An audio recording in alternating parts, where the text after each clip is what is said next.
Hi, Fragrance Nation.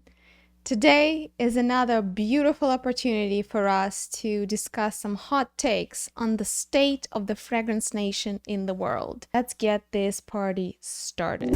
Welcome to the show. Grab a seat, take it slow. You tune just in time to join the flow. Welcome to the hype where sense come alive, where knowledge and laughter find side by side. Perfume Nation is the place where we dive, exploring the scents and the stories they drive. We're glad that you came, just jump in the game, where we unveil secrets behind fragrance's fame. Welcome to Perfume Nation, we're glad you are here. Join our journey, lend us your ear. So let's start the show, give us a cheer. Welcome to Perfume Nation, we're glad you are here. So, I've been thinking, after that wonderful Khalees Becker's presentation on Last Exans, she's a saint, I swear to God. I feel that woman has been through a lot. She raised a really important point that I'm not sure if it really landed with the audience, but also Exans gets so busy and people are running around and it's kind of almost overwhelmingly social. So I don't know if the more philosophical and strategic discussions are somehow lost in the delightful fuzzy mess that this event becomes. So the question that she posed and the project that she clearly is very passionate about is the following: who is a perfumer? What is this? Is that some kind of IP type of maker? Is that an artist? Is that an author? Or is that just purely a skill-based craft position that you just know how to execute a particular set of duties? And ever since she became a president, she was elected to be a president of, gosh, I forget the name of it. It's like High Society of Perfumers. It's a global community that the first of its kind, as far as I'm aware. They realized that despite perfumes, the perfume interesting being the shining gem on the French crown, it's truly one of the most valuable one of the most known valuable contributions that France has made and is making to the world at large and to our civilization, that oddly enough, even in France, the perfume doesn't really exist as a category or a well-defined profession. So she started collecting data, opinions, historical precedences in her team, trying to, I wouldn't say unionize, but at least bring out of the woods and out of these rather toxic mystique the perfumer's profession as a well-scoped, recognized, and potentially regulated type of activity. And there are really good reasons to do so. First and foremost, perfumers, when they're not categorized as any particular profession, they have no rights. Like, we all know what unbound capitalism leads to. Like, look at the mass layoffs that are happening in the United States. They come and go in waves, but like right now they're happening in the tech industry that I know very intimately. And it's pretty much, there's no stopping it because there's no regulation. The large corporations can do whatever they want to. And that can create a huge recession if, let's say, if third, if not half of middle class becomes jobless. Anyway, so perfumers were abused by the corporate fragrance, chemical related flavor industry for the longest time ever. Only in, I would say, the end of 20th century and more so 21st century, when thanks to marketing and kind of more globalized and connected world, perfumers started clawing out their piece of the pie. They are no longer nameless, faceless noses that were just cribbed in those labs, industrial labs that are ugly, that like everything is it's like a factory, really considered to be like a factory worker, and to the front stage talking about their creation. Still largely an exception for a perfumer who made a perfume to be allowed to talk about it. Do you understand, like, just how rightless they are?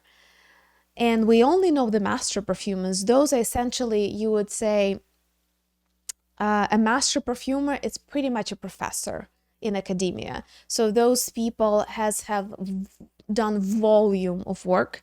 They have their own labs, essentially, with the perfumers who work for them. And they are more like defining a vision. They may or may not be involved in the actual making of the perfume, but they're always involved with kind of vision and the strategy and the final say. But they often have teams of people who actually work on the execution parts of things.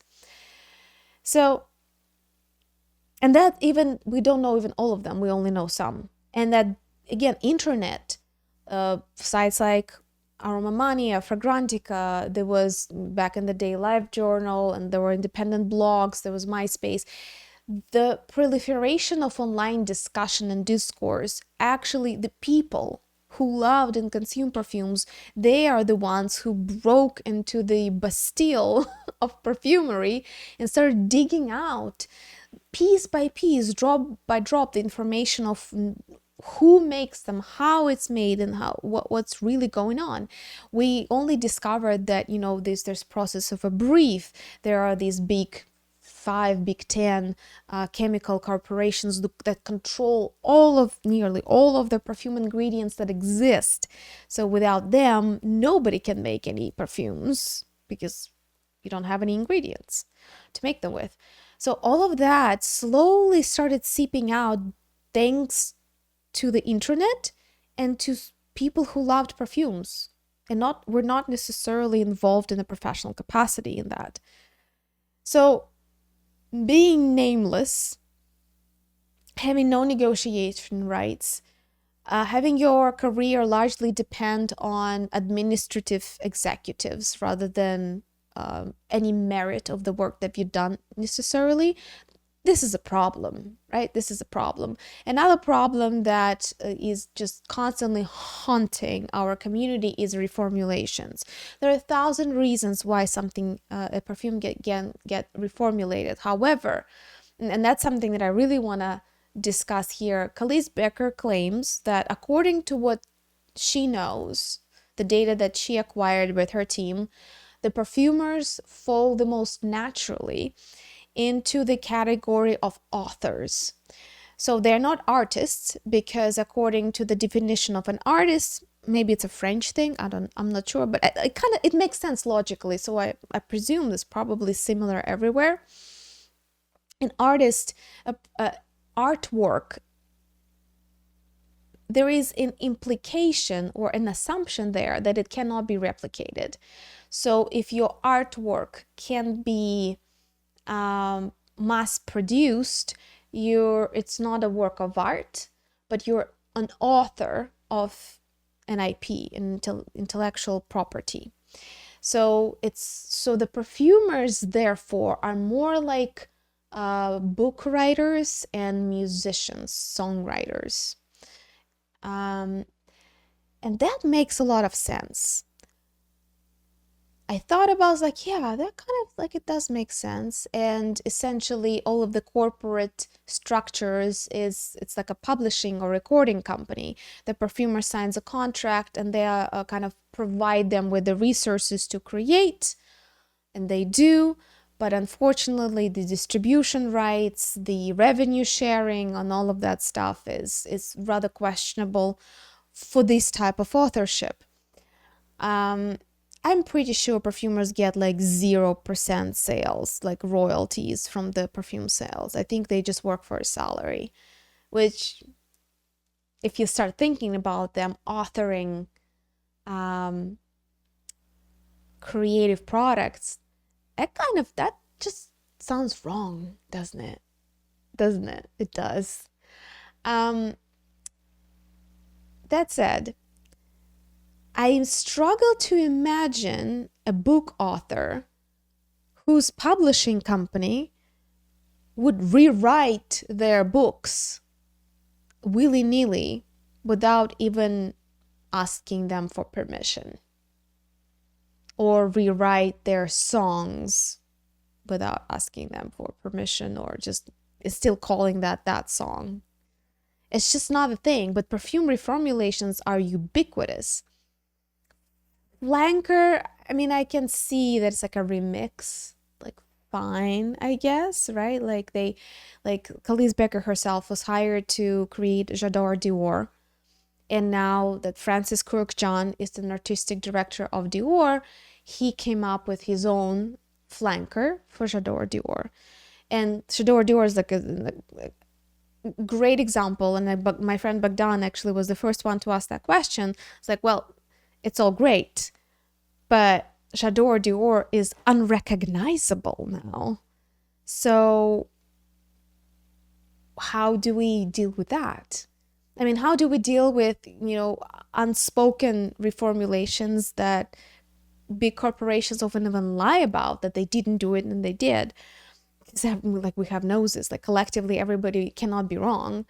But then what about the authorship aspect of it? If it doesn't even smell like J'adore Dior 10, 20 years later, is it still J'adore Dior? Is Khalees Becker still the author of that perfume if its scent changed a lot? That's where I really I can't make my mind about it. Like, it doesn't happen with books and it doesn't happen with songs. So then how do we treat that? Should we then consider, like, if perfumer does become a profession that recognizes the author of IP, I don't think corporate execs will ever let it to happen. They will never share a profit share with perfumers, and they will never agree to then give them leverage and say in what happens with the IP. And then if perfumer leaves, just like Khalees Becker, she's no longer working, as far as I know. I don't think she ever worked exclusively with Dior, but I think she's not involved in the J'adore Dior line. Let's just say that, right? So if she leaves, is she allowed to reproduce her formula, which you can imagine just notes in a song? Is she allowed to reproduce them because she's the author? Like, yeah, so the Dior can keep making and selling it, but is she legally allowed, because it's her IP, it's her creation, she's an author of that book, she's an author of that song, so can she sing it to somebody else?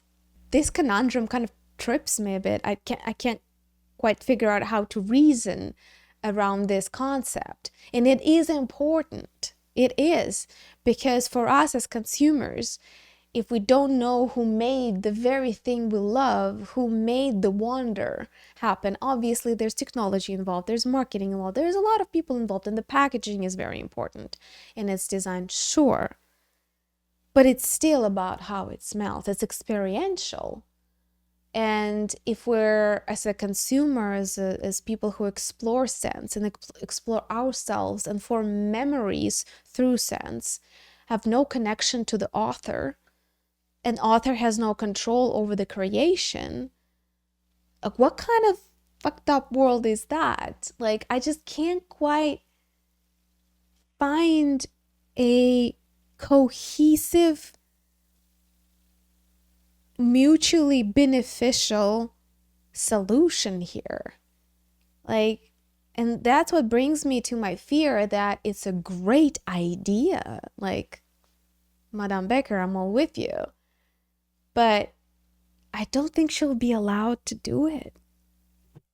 Because the implications, if you're a recognized author of a work of art or a creative product of an IP, then it poses so many far-fetching questions that I'm afraid the teethy machinery of largest corporations in the world will just stop it in its tracks. At the same time, there is no stopping of information flow anymore. It's pretty much fruitless endeavor to hide these things. So unless you can make it popular not to know what perfumes are made of and who made them, and you just make it this like nameless commodity, oh, that smells cute, that smells nice, and like it's a fair share of people who consume scents this way. They don't care. It smells like sweet coconut, great, like whatever. You don't even, like, some people don't even remember the names of the things that they wear, scent wise. It's a thing, and if it becomes the norm, then yes, things can just stay like they are. But I feel like in the open information domain, we live in a world of streaming, of constant social media launches, discussions. It seems that things would become they would be forced to become more open. And therefore, maybe that by itself will prevent kind of closing the doors on perfumers again. What do you think? It fascinates me as a topic, because I think like so much depends on the future of these few. I don't know how many perfumers, qualified perfumers with degrees who are working in those labs exist. 10,000, if that much. I guess if we add all the enthusiasts and the craft perfume industry and an aroma, well, I don't want to add aromatherapy to it. Like anybody can mix 5 essential oils in their kitchen. But like, listen, like expand, like add the more niche communities into the mix. We're talking about probably, I don't know, how many do you think? 100,000 people who are involved into the chemistry of olfactory design. Depending on how these people are treated, that kind of defines the future of what we will think the perfumes are and the role that they play in our life. Like, you can't claim that something is an art if it's produced by the nameless, faceless machine, right? Well, again, it kind of like raises this whole host of questions that people are now asking about AI. But you don't necessarily need AI to make something faceless, nameless, and kind of factory-like. We already have that. Are we happy? That's the question. Are we happy with discussing fruity lychees, milky pistachios, and creamy sandalwoods, conveniently forgetting what is beneath that first impression, that first delight, which is absolutely valid, and that's what gets people interested in perfumes to begin with. But like, is it enough?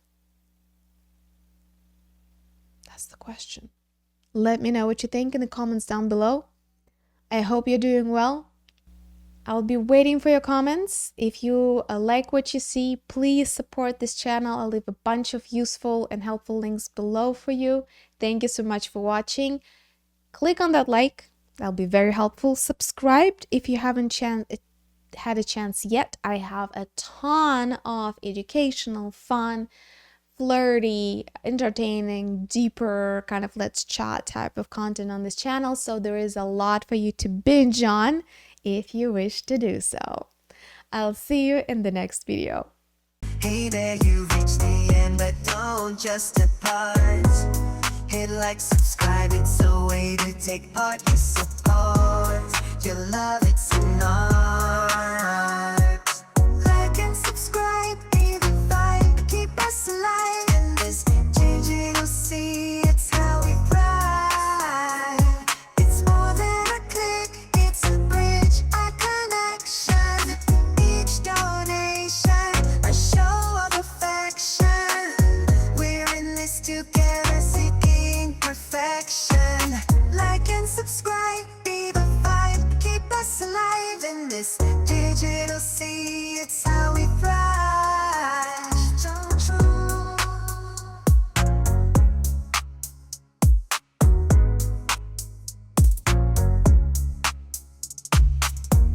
So here's a call to one and all. Stand with us, answer the call. Let's make some waves and stand tall, yeah.